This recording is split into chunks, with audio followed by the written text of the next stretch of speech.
जय जगन्नाथ सांग मैंने आज सकाळ सकाळू छुआ मैंने स्कूल बाहरी गले आउ से सकाळ सकाळ स्कूल बाहर मत आ समय है कि मुझे बाध्य होगी जहाँ भी होता लगे से खाईदेली आलू भजा होता टमाटर चटनी होता छुआ संगे खाईदेली आउ खाईदे कि मो कम लगिली कारण मोर बहुत कम अच्छी ऋषि दायित्व अच्छी ऋषि गाधेदेवी खोईदेवी से मत ऋषि कम मुझे जल्दी जल्दी कम सारिदेली आउे मो कम सारिकी मो कम लगी पड़ी तापर गला बेलू बाड़े देखला बेलू बहुत प्रकार बोईतालू फुल हो जाता आधे मुझे देखिली बोईतालू डंक दिटा छिड़ी आनी मुझे जाऊँगी बोईतालू फुल को बोऊ देली काटा बो काटिदे तापर बड़ी दिटा भाजी देकी आउ बोईतालू डंक रायता करी बोली बाहरी गली ताधे मु मसला एपटे बाटी देती सोरिष रसुण आउ जीरा ता देहरे बादाम दिटा पकईकी बाटी देती ताकू पकई सन्तुला सन्तुली करके डंक रायता करदेली तापर एपटे अरुआ चाउल बाटी देती जोड़ा भेदेकी अरुआ चाउल रखी बाटी देती बाटी सारा पर मुझे हलदी लंकागुंड आउ लुण पकईकी ताकू भलसे गोले देती गोले सारा पर बो तो काटी देते एपटे बोईतालू फुल मुझे धोई देती गोटी गोटी कर छाणी देती ता दिहरे मसला दिहरे सब पकईदेली आउ पकई सारा पर मु कौन कली तावा एपटे तो बसई देती आउ तावा भी ताती जाइथिला आउ तावा तातिया भितर मु आपण मानू गोटे कथा कहि रखुची जेमिति कि मोर चैनल को आपण माने सब्सक्राइब करिवे आउ आपण माने जदि मोर वीडियो देखुचंती ताहले से वीडियो जदि भी किछि भी त्रुटि थिबो ताले आपण माने मते कमेंट करिके निश्चिंत कहिबे कारण मु जानिले मु मो भूलटा को संशोधन करिवि आउ जेहेतु मु नुआ वीडियो अपलोड करूची जदि भी किछि भी भूल थिबा आपण माने दया करी मते क्षमा कर देबे आउ तापरे तावा तो ताती जाइथिला तापरे मु तापरे पकई देली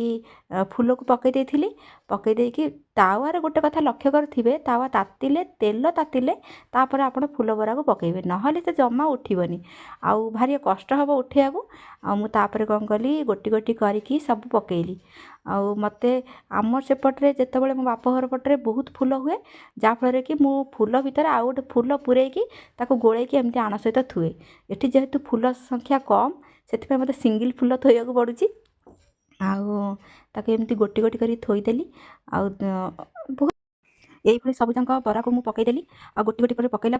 देखिली तेलटा मझे रही जाऊँगी चारिकर जो बरा पकईली तादेह तेल ना से मुझे तेल भी देवाक चेष्टा कली मुझे देदेवा आ जगह ताभारी टोटाली नाला आ जेहेतु मुझे दिथर करी भाविली मुझे एकाथर सब जगह सारदेवी आउ से सबू जाक बसिक एकाथर गोटे तावार देदेली आडजस्ट करदेली आ जानी तो सब स्त्री लोक आडजस्ट करेंगे कहीं पारे आ सब करदेकी नौटे देला बेलू बहुत सुंदर देखा आउ तेल भी टिके बुलेदेली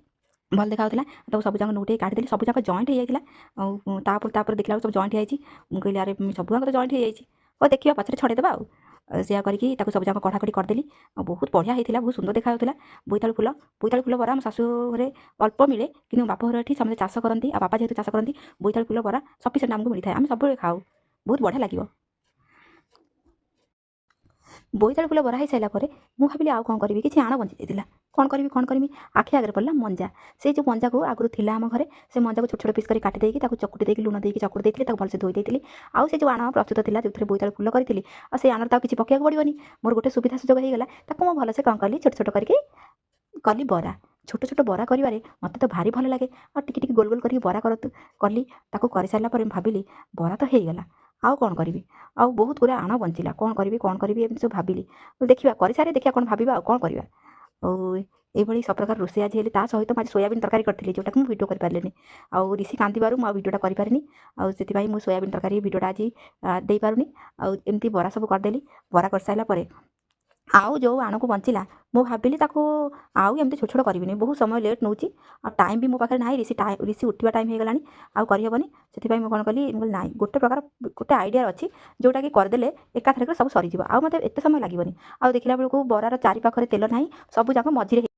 बरा तो हो जाता मजा बरा सब नोटा नोटी करदेकी मोर आ पेसेंस ना रे भाई आसिक 12टा टाइम है मुझे किसी खाइबी ना न खाइबी कि छुआटा दायित्व देवी ना नहीं मुझे खाली कौन ये सब कम करी से घर खरका करके सब कम अच्छी मुझे आ कि न करी गोटे सब जाक आण को मिसेकी गोटे बरा करदेली पास काम खत्म ଏତେ ଏତେ ବସିକି ଗୋଟି ଗୋଟି କରି କରୁଛି, ଟାଇମ୍ ଯାଉଛି ନା ଯାଉନି? ମୁଁ ଛୋଟ ଛୁଆଟା ପୁଣି କାନ୍ଦିଲାଣି, ଶୋଇକି ଉଠିଲାଣି, କେତେବେଳେ ତା କାମ ସାରିବି? ସେଥିପାଇଁ ମୁଁ ତାକୁ ଗୋଟେ କରିଦେଲି, ତାକୁ ଛୋଟ ଛୋଟ ଖଡ଼ିକାରେ ଛୋଟ ଛୋଟ ପିସ୍ କରି କାଟିଦେଲି। ବାସ୍ କାମ ଖତମ, ଆଉ କାମ ନାହିଁ। ଏବେ ଘର ଦ୍ୱାର ଖରକା ଖରି କରିଦେଲି, ଆଉ ଯେଉଁ ବାସନକୁସନ ଥିଲା ମଜାମଜି କରିଦେଲି, ଛାତ ଉପରୁ ଲୁଗାପଟା ତୋଳି ଆଣିଲି, ଆଉ